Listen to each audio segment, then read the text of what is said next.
"You're too old to fly with us to Hawaii. Just look after the house," said my daughter, dismissing me as if I were useless. They flew off on a paradise vacation with my in-laws, who are even older than me, while I stayed behind in the house they considered their inheritance. When they returned, the house was gone, and so was I. They called me 43 times. Before we continue, please subscribe to the channel and let us know where you're listening in the comments.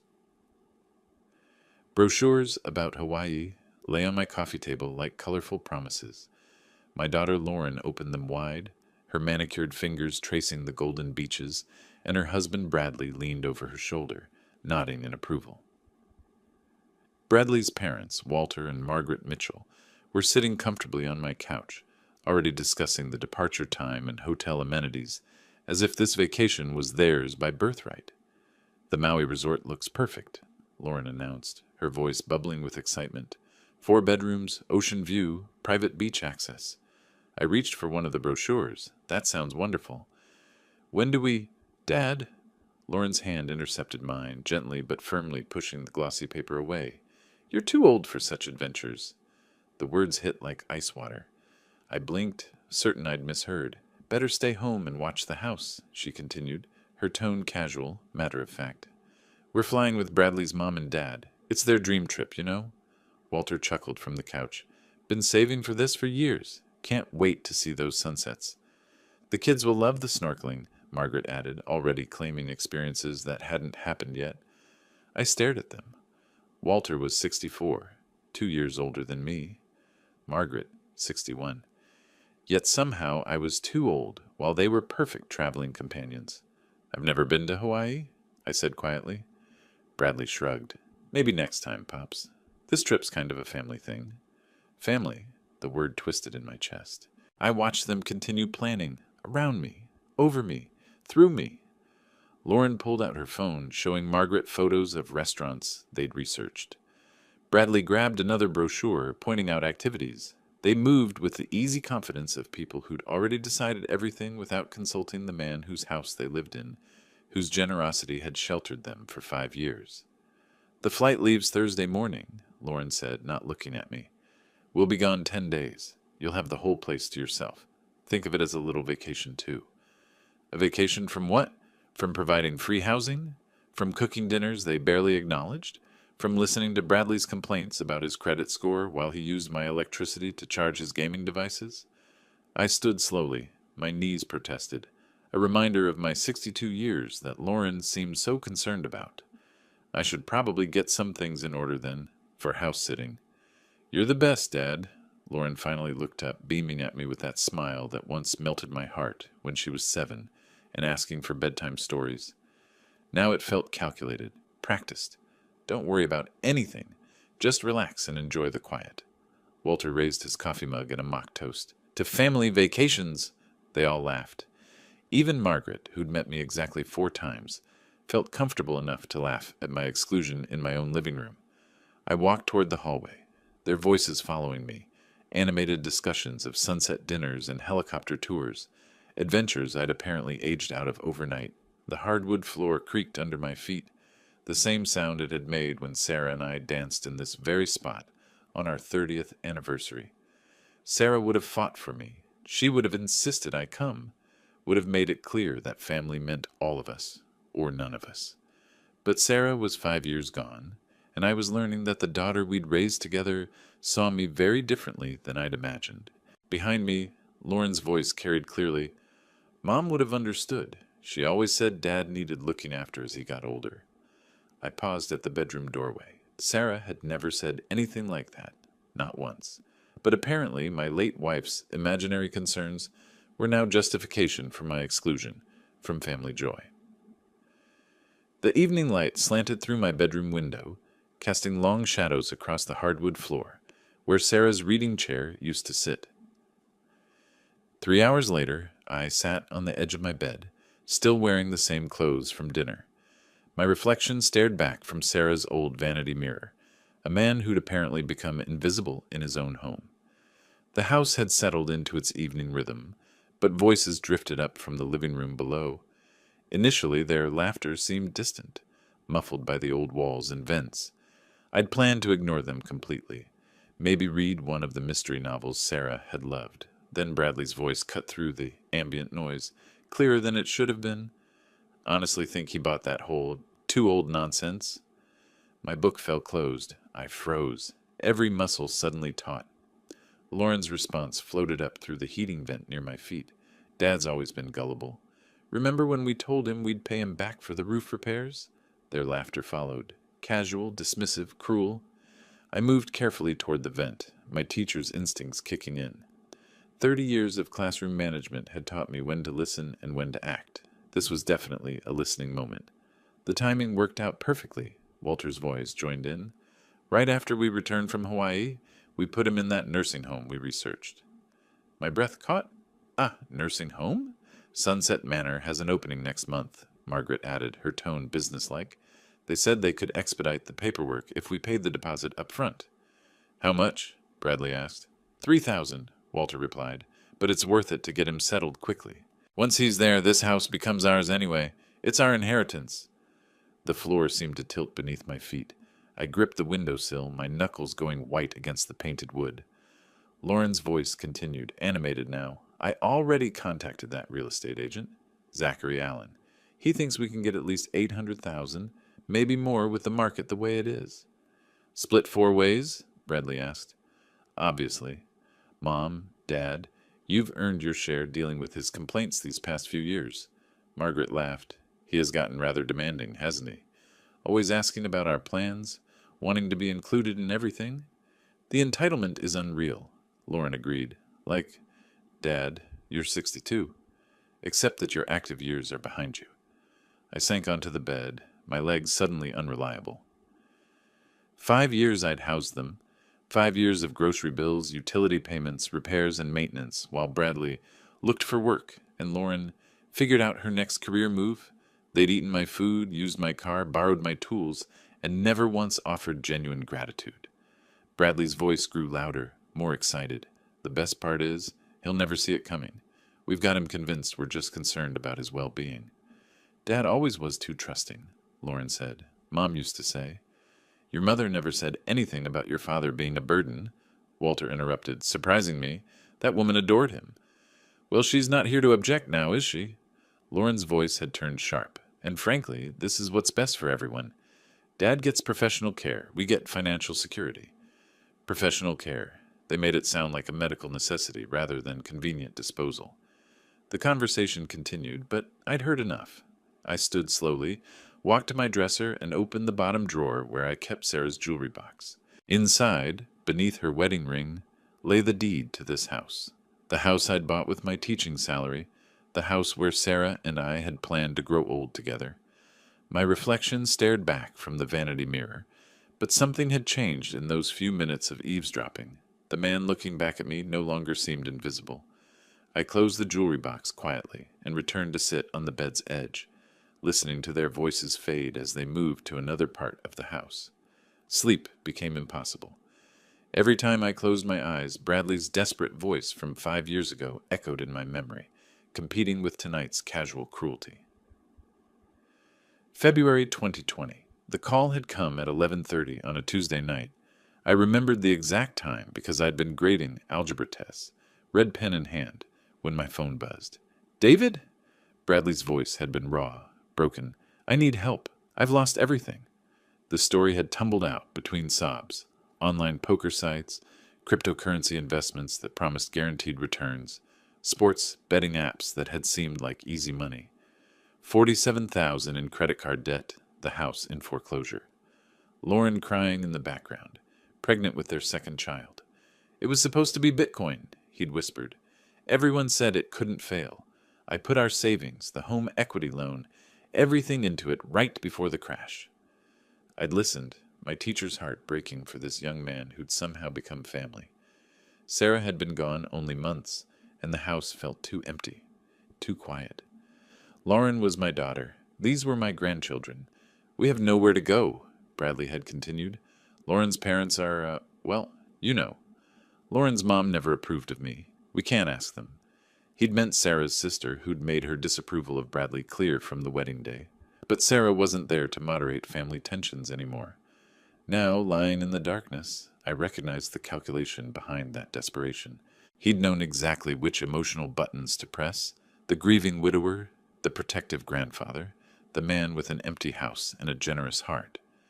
I rose from bed, walking to the window that overlooked the backyard, where my grandchildren played on the swing set I'd installed.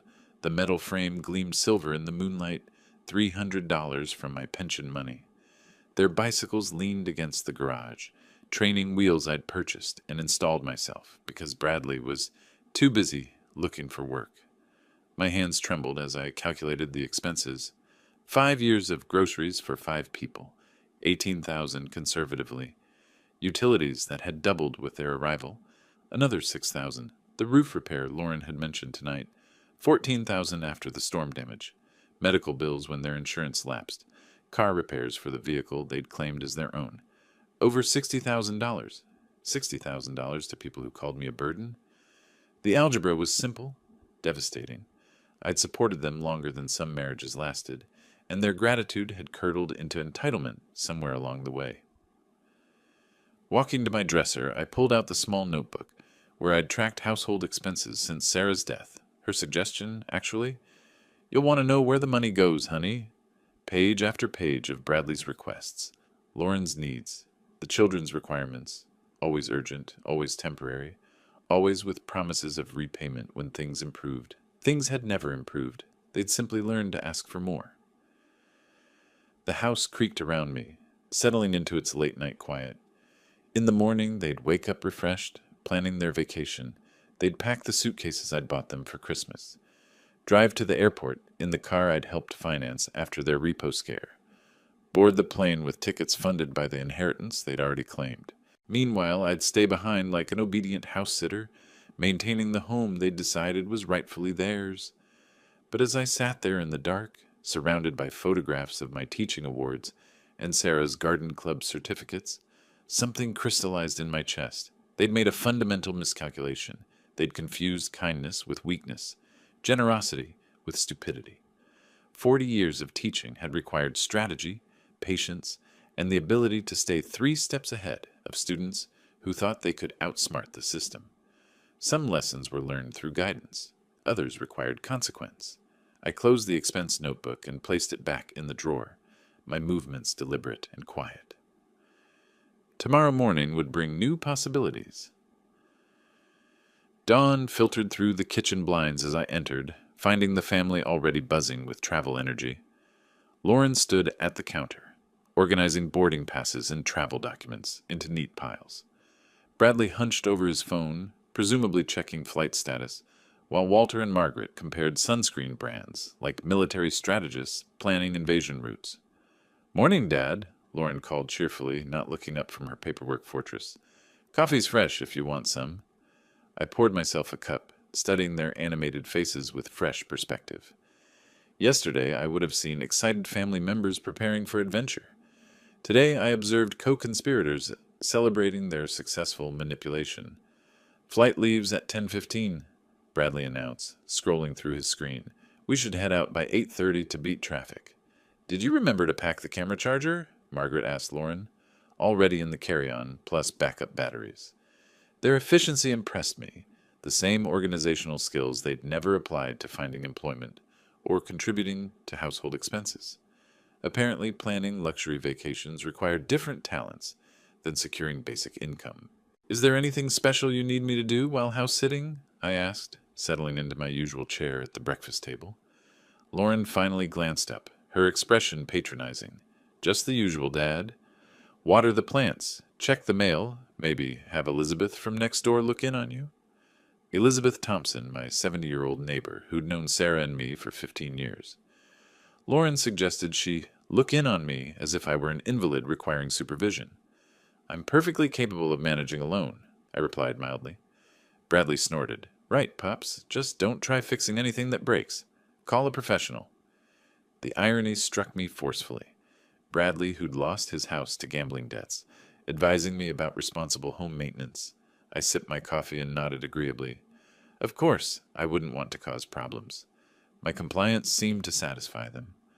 Walter folded a tourist map of Maui, tucking it into his shirt pocket. 2 weeks of paradise. We've earned this. Earned. Through 5 years of free housing, meals, and financial support they'd never acknowledged, let alone reciprocated. The time will pass quickly, I assured them. I might catch up on some reading, maybe organize a few things around the house. Lauren's eyes brightened. That would be perfect, Dad. You could start with the garage. It's gotten so cluttered. Cluttered with their belongings, naturally. Items they'd stored there when they moved in, then forgotten as my garage became their personal warehouse. Margaret began transferring items from the counter into her purse. Boarding passes, identification, travel insurance documents. The resort confirmed our suite upgrade, ocean view, private lanai, concierge service. Sounds wonderful, I managed, calculating the cost of such accommodations. Easily $4,000 for 2 weeks, money they'd never possessed but somehow now commanded. Bradley's phone chimed. Uber's 5 minutes out. The announcement triggered sudden movement. Suitcases appeared, last-minute items were grabbed, and general chaos replaced their earlier organization. I stood back, observing their departure preparations with detached interest. Dad, you're sure you're okay staying alone? Lauren asked, though her question sounded more like polite formality than genuine concern. Absolutely. I'll enjoy the quiet. She kissed my cheek, a gesture that once would have warmed my heart. Now it felt calculated, performance for an audience of relatives who expected daughterly affection. Car doors slammed outside. Bradley loaded luggage while the others gathered final belongings. Within 10 minutes, my house would return to the silence I'd supposedly requested. Take care of yourself, Walter called, wheeling his suitcase toward the door. Drive safely, I replied, meaning it despite everything. The front door closed with decisive finality. Engine sounds faded down the street. Suddenly I stood alone in my kitchen, surrounded by abandoned coffee cups and scattered travel brochures. For the first time in 5 years, the house belonged entirely to me again. I walked to my kitchen window and watched their car disappear around the corner, carrying my ungrateful family toward their stolen paradise. 2 weeks, 14 days to consider my options, evaluate my resources, and perhaps demonstrate that the burden they'd dismissed possessed capabilities they'd never suspected. I finished my coffee slowly, methodically planning my next move. Need a ride to the airport? I offered as Bradley struggled with Lauren's oversized suitcase. Actually, yeah, he panted. The Uber just canceled. Traffic backup on I-4. Perfect.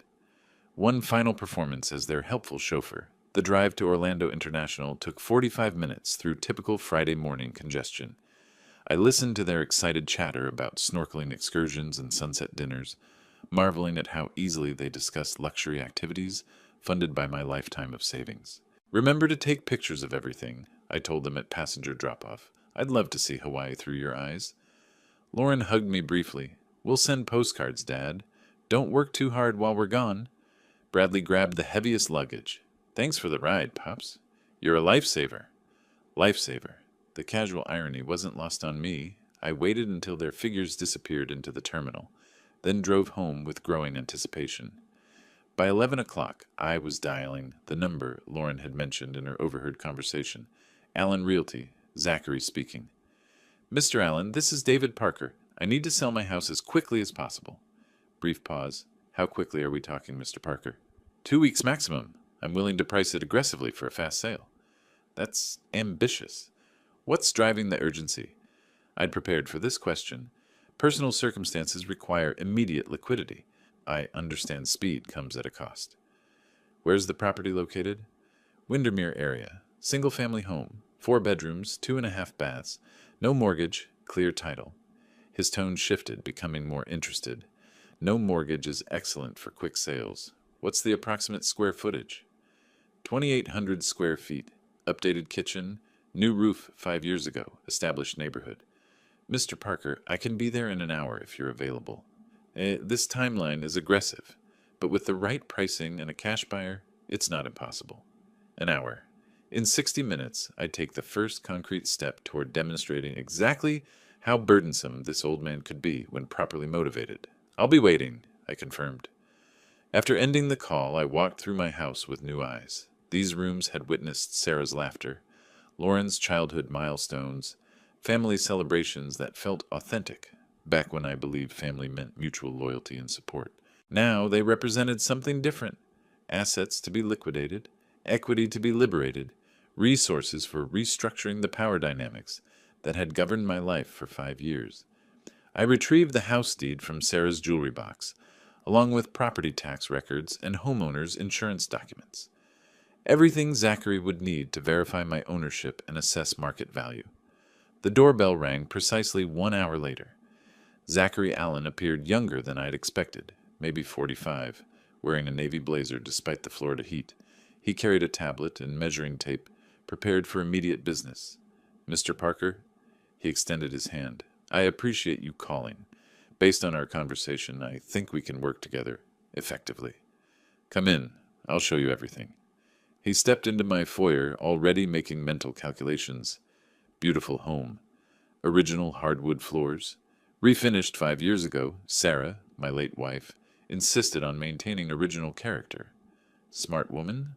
Original features add significant value. He pulled out his tablet. "Before we tour, let me explain the process for your timeline. 2 weeks means we need cash buyers, minimal contingencies, and competitive pricing.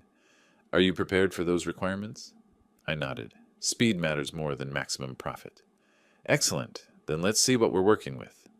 As Zachary began his professional assessment, measuring rooms and noting architectural details, I felt something shift in my chest. After years of reacting to other people's decisions, I was finally taking control of my circumstances. Lauren had mentioned Zachary's name while planning to sell my house without my knowledge.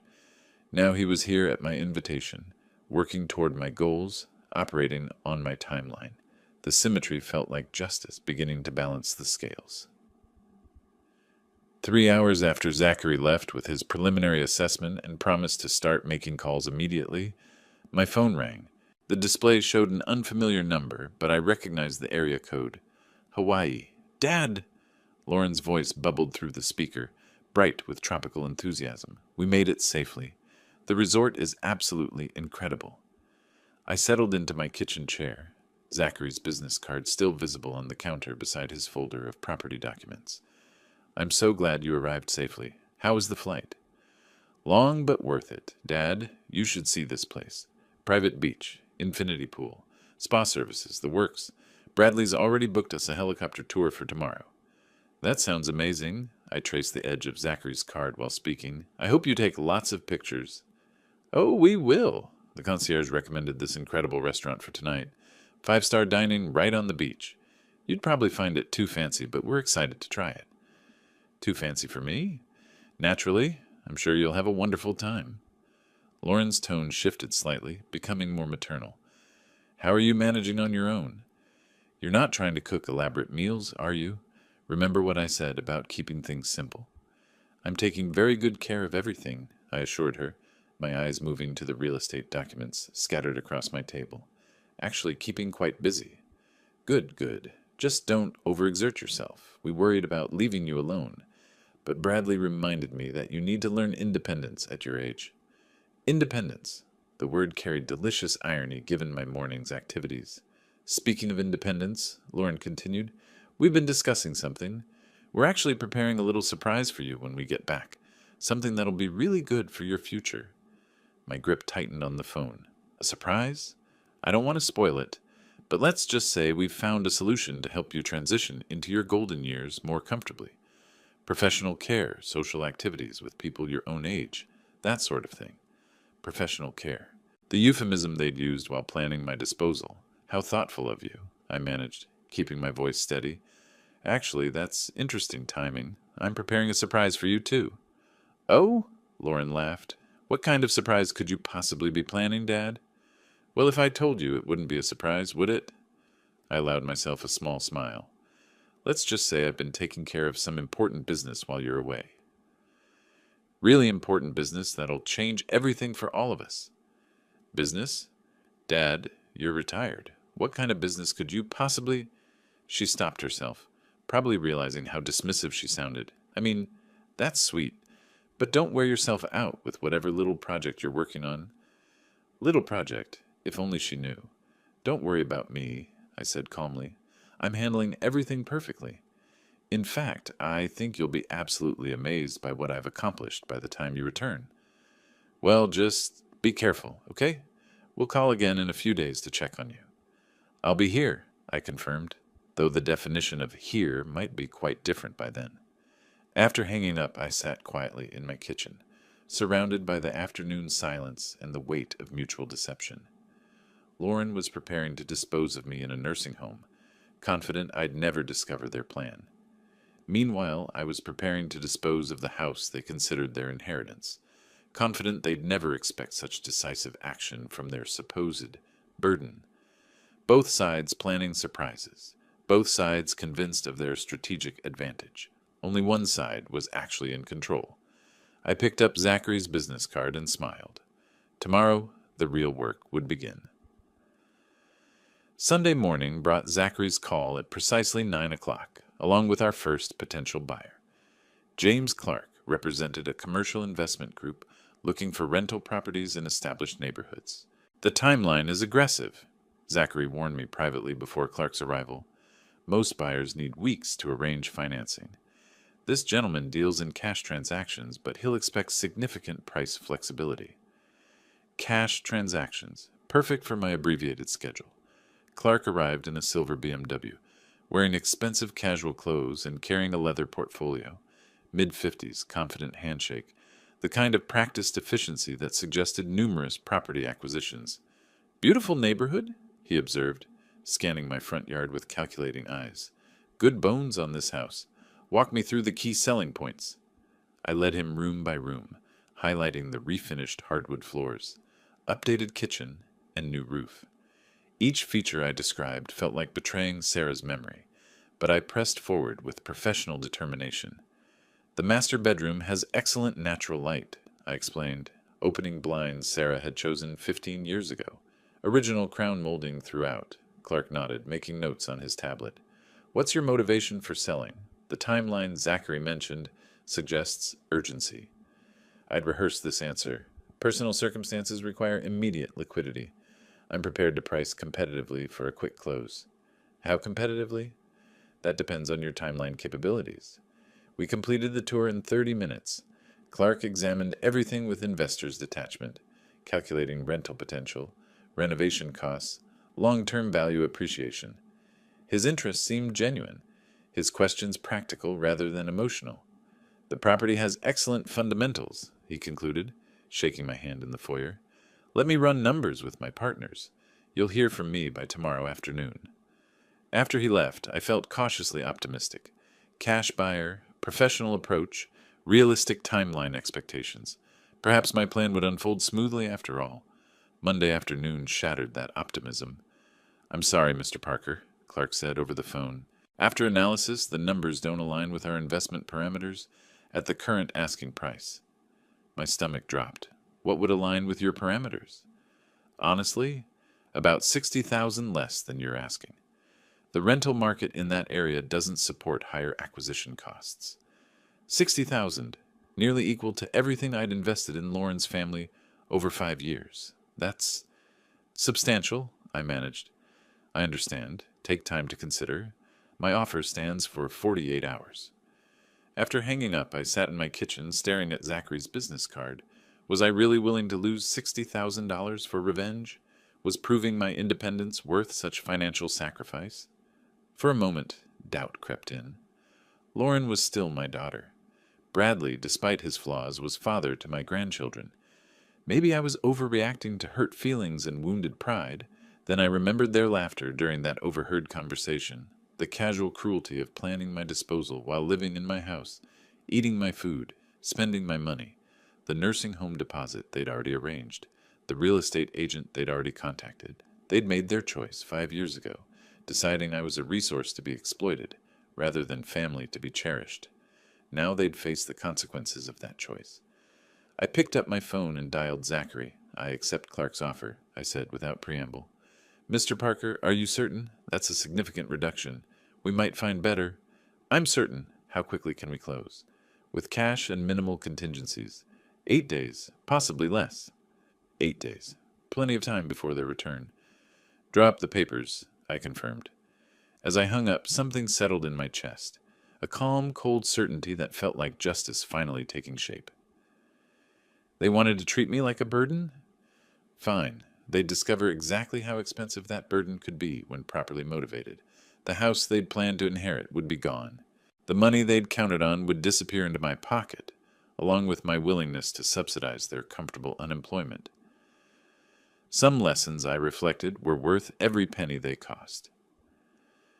Wednesday morning brought unexpected validation. Zachary called with news that made my earlier doubts seem foolish.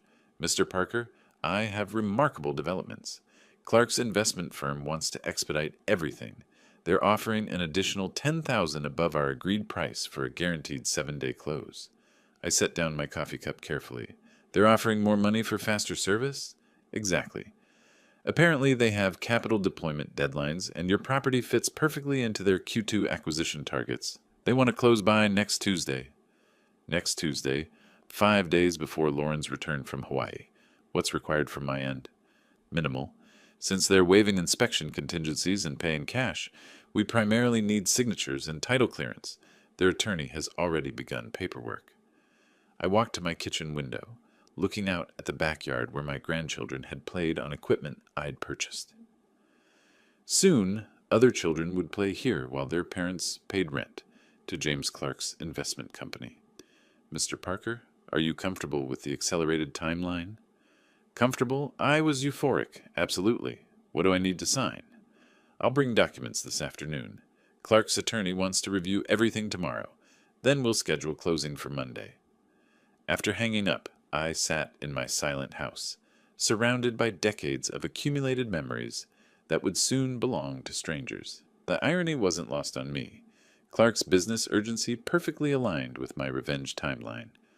Lauren and her family were likely sitting on some Hawaiian beach at this moment, sipping tropical drinks and discussing their plans for my professional care. They probably felt quite clever about their surprise nursing home arrangement, confident that I'd never suspect their scheme. If only they knew that their supposed burden had outmaneuvered them completely. The phone rang again. Unknown number, Hawaii area code. "Dad," Bradley's voice this time, probably calling while Lauren was at the spa. "How are you holding up?" "Wonderfully well," I replied truthfully, taking care of business just as I promised. "Good to hear. Not getting into any trouble, I hope?" He laughed at his own joke. "Nothing I can't handle," I assured him. "How's Paradise treating you?" "Can't complain. Helicopter tour yesterday was incredible. Lauren's getting a massage right now. She said to tell you hi." "Tell her I said hello. I hope you're both enjoying every moment." "We are. Kids are loving the beach. Margaret and Walter are talking about extending the trip if we can change flights." "Extending the trip. Even better for my timeline." "That sounds wonderful. Don't worry about rushing back on my account." "You sure? We don't want to leave you alone too long." "I'm perfectly fine. Really, I'm handling everything better than you might expect." After Bradley hung up, I smiled at the beautiful symmetry. They were so confident in their plans, so certain I'd remain their compliant victim, that they were actually considering giving me more time to complete my counter-strategy. By the time they returned to Florida, whether in 10 days or 14, they'd discover that their inheritance had evaporated, and their house-sitter had evolved into something far more formidable than the burden they'd dismissed. I picked up Zachary's business card and traced its edges with my finger. Monday couldn't come fast enough. Thursday morning, I began the most satisfying project of my retirement, evicting my ungrateful family from the house they'd claimed as their inheritance. Working methodically, I started with Lauren's bedroom. 5 years of accumulated belongings filled every surface. Expensive clothes purchased with my grocery money, jewelry I'd given her for birthdays, photographs of vacations I'd funded but been excluded from. Each item went carefully into labeled boxes. "Treating this like the move they never expected," I muttered, folding her designer blouses with the same care I'd shown when helping her pack for college decades ago. Bradley's possessions told their own story of failure and entitlement. Gaming equipment worth thousands, cryptocurrency guides and gambling books, tools he'd borrowed and never returned. I packed everything systematically, including the laptop where he'd probably lost our family's financial security. The storage facility I'd chosen sat 20 minutes away, close enough for eventual family access, far enough to feel like exile. The manager, a friendly woman named Rosa, helped me select a unit large enough for a family's complete household. Moving can be overwhelming, she observed, watching me sign the rental agreement. You seem remarkably organized about it. I've had time to plan, I replied truthfully. Loading took most of the afternoon. Professional movers I'd hired treated everything respectfully, understanding that family belongings deserved careful handling, regardless of circumstances. Watching box after box disappear into the storage unit felt like watching justice take physical form. Walter and Margaret's items required special attention: medications, important documents, the expensive luggage they'd purchased for this trip. I inventoried everything, ensuring they'd find their possessions organized and accessible when they eventually discovered their new living situation. That's quite a lot of stuff, commented Miguel, one of the movers, securing the last of the furniture. Family of 5? Was, I answered simply. The final box contained Lauren's childhood mementos: school awards, family photographs, art projects I'd saved for decades. My hands trembled slightly as I placed it in the storage unit. These items represented the daughter I'd raised, not the woman who'd planned my disposal. After locking the unit, I handed Rosa an envelope containing 6 months' rent in advance. Someone will be by to collect everything eventually, I explained, probably sooner than they expect. By evening, I'd transformed my house into something I barely recognized: a clean, empty property, ready for new owners. My own belongings remained: teaching certificates on the walls, Sarah's photographs on the mantel, books that had shaped my thinking for 40 years. The apartment I'd rented nearby was modest but sufficient. 1 bedroom, kitchenette, enough space for a man learning to live independently again. As I arranged my clothes in the small closet, I felt something I hadn't experienced in years: complete control over my environment. No one would eat my food without contributing. No one would use my utilities while complaining about my presence. No one would plan my future without consulting me. My phone rang as I unpacked my teaching awards. The caller ID showed a Hawaii number. Dad? Lauren's voice sounded relaxed, probably calling from their resort balcony. Just checking in. How are you managing? I looked around my sparse but peaceful apartment, then at the house keys I'd soon surrender to James Clark. Extremely well, I said with complete honesty. Everything's exactly where it should be. Good to hear. We're having such an amazing time. The concierge arranged a private beach dinner tonight. Enjoy every moment, I encouraged. Make sure you create memories to last a lifetime. Because after Monday, those memories would be all they'd have left of their comfortable parasitic existence. After ending the call, I sat in my new kitchen, drinking coffee and contemplating the elegant justice of the situation. They'd wanted me gone from their lives. Now they'd discover what absence actually meant.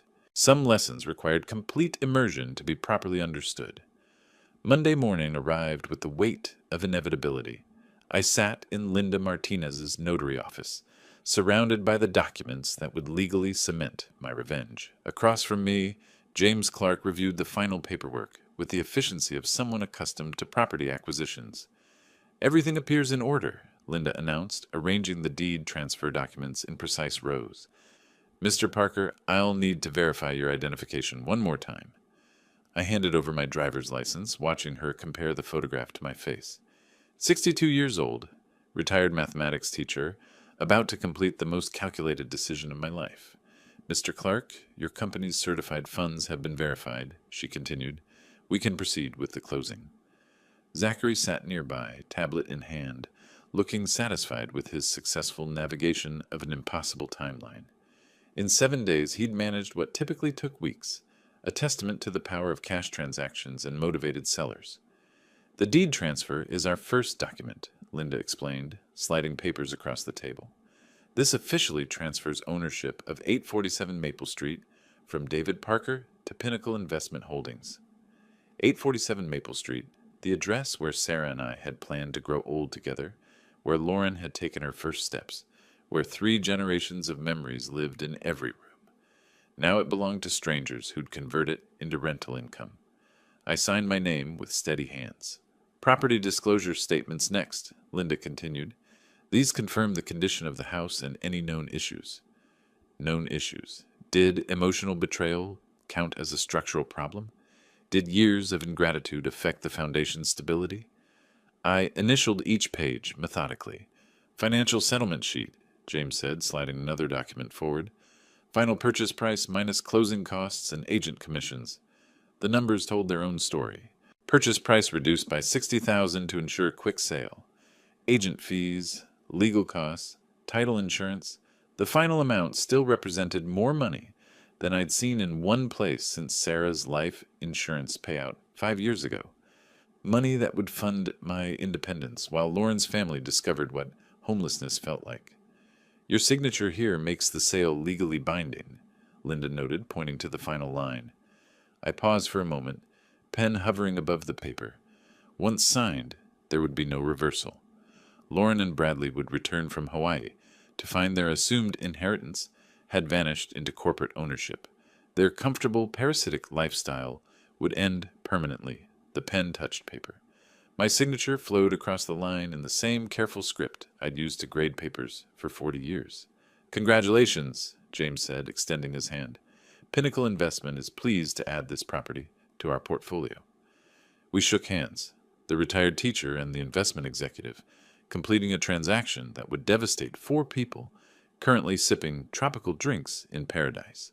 Commission payment, Zachary noted, accepting his check from James. Thank you both for making this possible. Linda gathered the signed documents, applying her notarial seal to each page. This concludes the closing. Mr. Parker, you have 30 minutes to collect any remaining personal items, then possession transfers to Pinnacle Investment. 30 minutes to say goodbye to the house where I'd been happy, where I'd been exploited, where I'd finally discovered the difference between family and parasites. I drove to 847 Maple Street one final time, using the keys I'd surrender in 20 minutes. Walking through empty rooms, I felt something I hadn't experienced since Sarah's death. Complete closure. The living room where Lauren had announced my exclusion from their Hawaii trip. The kitchen where I'd overheard their nursing home plans. The bedroom where I'd processed their betrayal and chosen justice over victimhood. Each room now belonged to James Clark's company, who'd rent them to tenants who'd actually pay for the privilege of living there. I collected Sarah's photo from the mantel and my teaching certificates from the walls. Everything else, furniture, appliances, fixtures, belonged to the new owners per our agreement. Standing in the foyer, where I'd welcomed Lauren's family 5 years ago, I felt the weight of transformation. The generous widower who'd offered sanctuary had evolved into something far more strategic.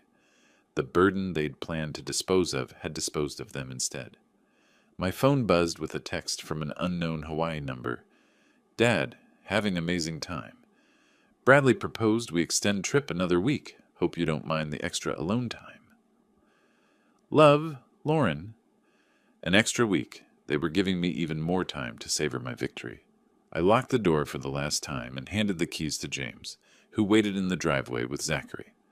Property transfer complete, I announced. As I drove away from 847 Maple Street, I caught a glimpse of James in my rearview mirror, already on his phone discussing rental preparations. 4 days until Lauren's family returned to discover they'd been outmaneuvered by the burden they'd underestimated. The countdown to revelation had officially begun. 2 weeks after my family's departure for Hawaii, I sat in a beachfront hotel room in Maui, sipping coffee and waiting for Elizabeth Thompson's call. The irony wasn't lost on me.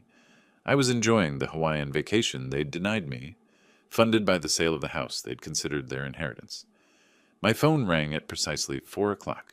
Florida time. David? Elizabeth's voice trembled with excitement. They're back. I set down my coffee cup, watching palm trees sway outside my window. How did they take the news? Oh, my word. You should have seen Lauren's face when she realized strangers were living in your house. She kept insisting it was some mistake, that they belonged there. I smiled, imagining Lauren's entitled confidence crashing against legal reality. What did the new owners tell them? Very professional about it, showed them the deed, explained they'd purchased the property legally. Lauren actually tried to push past them into the house. The mental image of my daughter's desperate attempt to reclaim what was never hers filled me with satisfaction. And Bradley? Furious, started yelling about lawyers and lawsuits until the new owners threatened to call police. Margaret was crying. Walter kept asking where you'd gone. Did you give them the storage facility information? Just like you instructed, handed Lauren the address and told them their belongings were safe. She crumpled the paper in her fist and demanded to know where you were. I leaned back in my hotel chair, watching a cruise ship drift across the horizon. What did you tell them? Exactly what you said to say, that you'd left town after selling the house, and they could contact you directly if they needed to discuss anything. Have they tried calling? Constantly. Lauren's been ringing your number every 10 minutes for the past hour. Bradley's left some rather colorful voicemails. I glanced at my phone, noting 43 missed calls and counting. I imagine they're quite motivated to reach me now. David, I have to ask, are you really in Hawaii? The Grand Wailea Resort, actually. Same place they planned to stay without me. I paused, letting that sink in. Elizabeth, you've been incredibly helpful. I hope you understand why this was necessary. After watching them treat you like their personal ATM for 5 years? Honestly, I'm impressed. Sarah would be proud of how you stood up for yourself. Sarah would indeed appreciate the mathematical precision of my revenge, equal and opposite reaction to years of exploitation. What are they doing now? I asked. Last I saw, they were loading suitcases into a taxi. I assume heading to a hotel, since they have nowhere else to go. Lauren looked absolutely devastated. Devastated, the same word I'd have used to describe my feelings when I overheard their nursing home plans. Justice had a beautiful symmetry to it. Elizabeth, if they ask you to call me again, please tell them I'm enjoying my vacation and will contact them when I'm ready. How long will you keep them waiting? Long enough for them to truly understand what it feels like to be discarded by family. After hanging up, I walked onto my hotel balcony, breathing in the tropical air my family had assumed I was too old to appreciate. Below, tourists enjoyed the beach they'd thought I couldn't handle. The helicopter tours Bradley had mentioned buzzed overhead, carrying passengers on adventures I'd supposedly outgrown. My phone buzzed with another call from Lauren. I let it ring, then another from Bradley. Ignored, a text from Margaret. David, please call us. We need to talk. I deleted it without responding. For 5 years, they'd controlled my life through emotional manipulation and financial dependency. They'd planned my future without my input, assumed my compliance without my consent, treated my generosity as their entitlement. Now I controlled the terms of engagement. They could wait until I decided they'd learned sufficient humility to deserve my attention. I ordered room service and settled in to watch the sunset they'd tried to deny me. My phone still buzzing with increasingly desperate calls from the family who'd finally discovered the true cost of taking someone for granted. Some lessons, I reflected, required complete powerlessness to fully understand. They were about to become excellent students. 6 hours after Elizabeth's call, I boarded the evening flight from Orlando to Honolulu, using money from the house sale to purchase the first-class seat my family had deemed me too old to occupy. As the Boeing 777 lifted off into the Florida sunset, I settled into leather comfort and examined my phone screen. 43 missed calls, 17 voicemails, and counting. Each notification represented another moment of their desperation, another crack in the entitled confidence they'd maintained for 5 years. I scrolled through the call log methodically. Lauren, Bradley, Margaret, Walter. Lauren again, Bradley again, watching the progression of their panic play out in digital timestamps. The first voicemail, left 20 minutes after Elizabeth's call, carried Lauren's familiar commanding tone. Dad, I don't know what game you're playing, but this isn't funny. Call me back immediately. By the 10th message, anger had crept into Bradley's voice. This is insane, David. You can't just sell our house without telling us. We're getting lawyers involved. Message 15 revealed Margaret's tears. Please, David, we don't understand what's happening. Where are you? We need to talk. The final voicemail, recorded just before takeoff, captured Lauren's complete capitulation. Dad, please answer. We'll do anything. Just call us back. We have nowhere to go.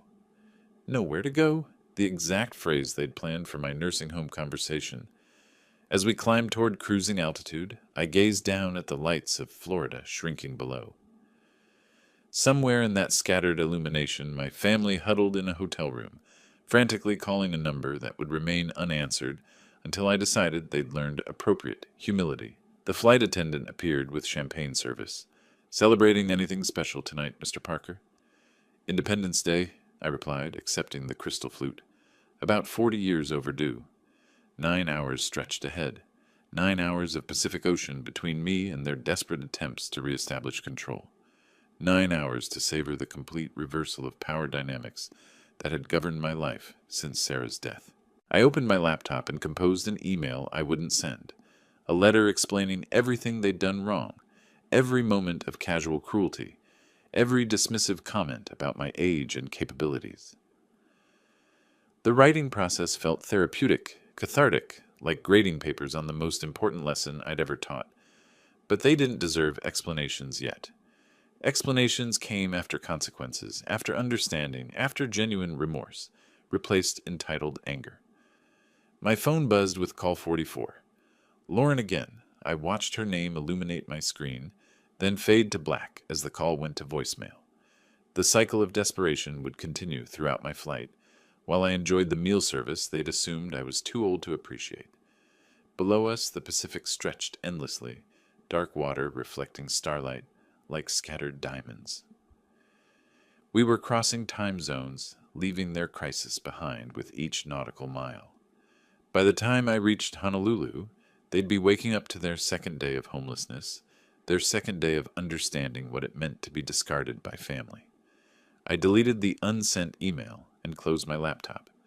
Some lessons couldn't be taught through words. They required complete immersion in consequence.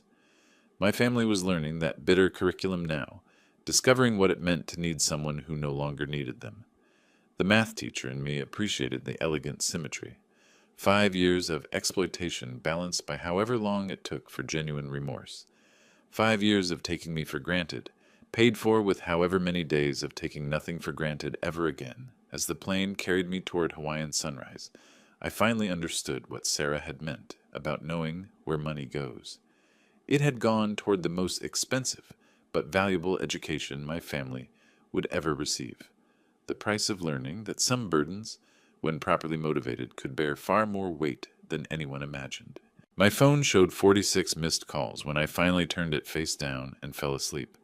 30,000 feet above their world of consequences, heading toward the paradise they'd thought I was too old to enjoy. If you liked this story, please like this video, subscribe to the channel, and share your impressions of this story in the comments. To listen to the next story, click on the box on the left. Thank you for watching.